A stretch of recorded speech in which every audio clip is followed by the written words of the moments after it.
ஏன்னா அந்த டப்பில் நான் வாஷ் பண்ணி வைக்கிற திங்ஸ் அந்த வெசல்ஸ் எல்லாமே வந்து ஓப்பன்லேயே இருக்குது அப்படின்றதுனால டஸ்ட் அதிகமாக பட்டுருது. ஸோ அதனால் என்ன பண்ணிடுறேன் அப்படின்னா, இப்போலாம் நான் பாத்திரம் கழுவுனேன் அப்படின்னா அது நல்லா காஞ்சிட்டதுக்கப்புறம் ஒரு துணி போட்டு அது மேலே மட்டும் மூடி விட்டுறேன். ஏதாவது கொசு ஏதாவதுனா வரும் அப்படின்றதுனால அதெல்லாம் அப்படி பார்த்து பண்ண வேண்டியதாக இருக்குது. சோஃபாவுக்கு பின்னாடி இருக்கிற அந்த டைல்ஸில் எல்லாமே ஒரு மாதிரி கரையாக இருந்துச்சு. பாப்பா வேறு நேற்று அந்த காஃபியை ஊற்றி விட்டுட்டான் கீழே.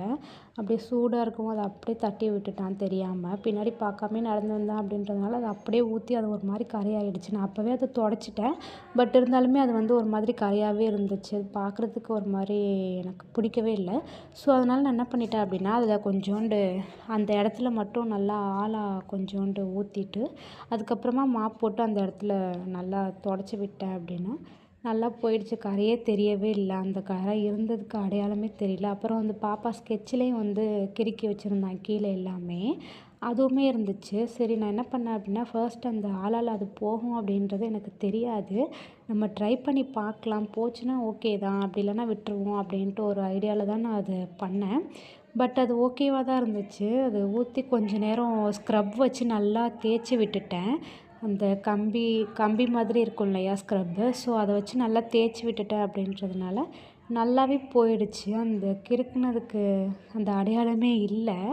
நல்லாவே போயிருந்தது. நல்லா மாப் போட்டு எல்லா பக்கமும் ஃபுல்லாக அந்த ஒயிட் டைல்ஸுன்றனால அழுக்கு அப்படியே தெரியுது. நடந்து போயிட்டு வந்தால் கூட அந்த கால் தடம் அதெல்லாமே தண்ணியில் பட்டு அந்த அழுக்கு காலோடு போனோம் அப்படின்னா அந்த தடம் அப்படியே தெரியுது. ஒரு மாதிரி கரையாயிடுது அது போகாமையே. அதனால் ஃபுல்லாக மாப் போட்டு துடைச்சி விட்டுட்டு கொஞ்சம் துணியெலாம் மடித்து வச்சுட்டு இருந்தேன். மேலே போட்டிருந்த துணியெல்லாம் கொஞ்சம் எடுத்துகிட்டு வந்திருந்தேன். நாளைக்கு நியூ இயர் அப்படின்றதுனால அழுக்கு துணி எதுவுமே இருக்கக்கூடாது அப்படின்றதுனால நான் எல்லா துணியுமே வாஷ் பண்ணிவிட்டு நல்லா காஞ்சிட்டதுக்கப்புறமா எடுத்துகிட்டு வந்து மடித்து வச்சிடலாம் அப்படின்ட்டு. ஏன்னா நைட்டு சர்ச்சுக்கு போவேன் அப்படின்றதுனால எனக்கு நிறைய வேலை இருக்கும். அதுக்குள்ளே எல்லா வேலையுமே கொஞ்சம் முடித்து வச்சுட்டேன் அப்படின்னா டைமுக்கு சர்ச்சுக்கு போக முடியும். ஸோ மாஸ் அட்டெண்ட் பண்ணுறதுக்கும் கரெக்டாக இருக்கும் அப்படின்றதுனால அந்த வேலை எல்லாமே முடிச்சிட்டேன்.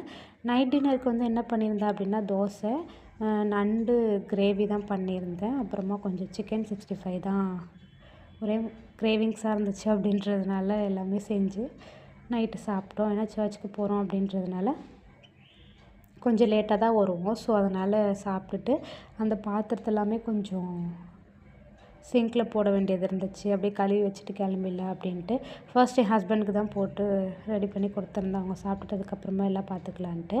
இது மாதிரி இன்னொரு வீடியோவில் பார்க்கலாம். அது வரைக்கும் பாய். See you the next video.